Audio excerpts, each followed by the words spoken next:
Good morning, everyone. This is Daniele Capezzone, a view from Italy, the Watcher Post from the UTOPIA Studios in Rome.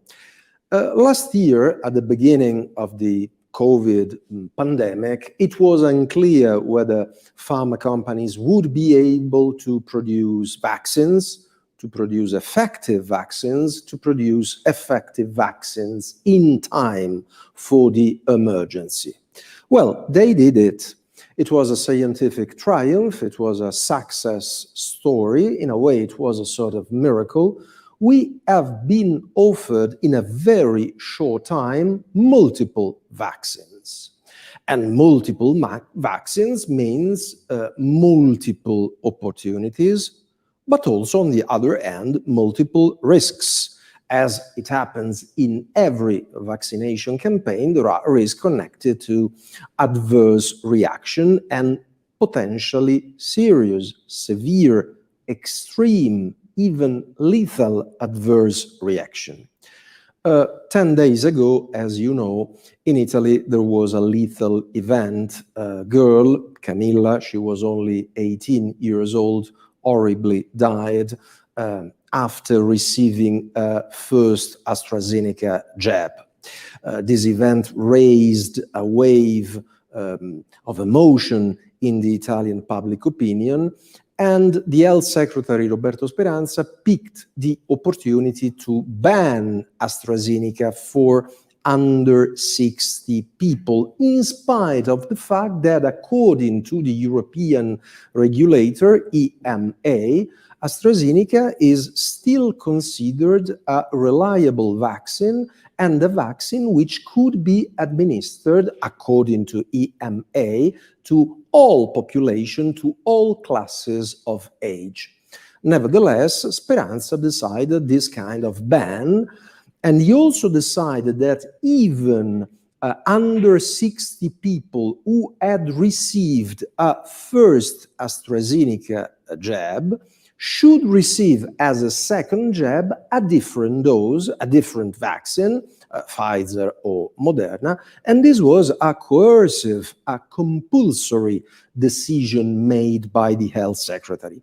Of course, this decision raised some controversy. Some scientists don't agree with that. The Israeli responsible for the vaccination campaign explained, and it was very clear, that this kind of mix and match strategy should be used, quote, in desperate cases, in desperate situations. And what we know is that this combination of vaccine has been studied only in 4 studies, conducted among a very restricted number of cases, hundreds of people. The first results seem to be encouraging. Well, we are happy with that, but the number is too limited. As you know, luckily for us, in a vaccination campaign, extreme adverse reactions happen once in hundreds of thousands of cases. So how can you consider as reliable studies conducted only among hundreds of cases? So that's why, from my perspective, as far as I'm concerned, it wasn't a good idea by Roberto Speranza to impose coercively that kind of combined vaccination. It would have been better to let everyone choose between the mix and match strategy, or if someone wants to do so, to have once again their second AstraZeneca jab if someone didn't suffer from any adverse reaction after the first jab. This is not only a health question. This is something that goes at the heart of the relationship between the citizen and the state. If you happen to be an authoritarian guy who thinks that the state owns you and can make any kind of decision, that's what Roberto Speranza did, and you are supposed to agree with that.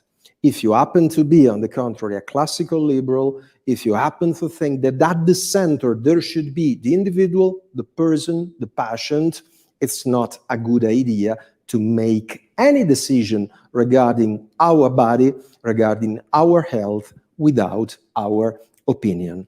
That's why we strongly wish that the government think twice about this decision and let us be part of the new decision about the second dose. Thank you once again. See you next Friday here at A View from Italy.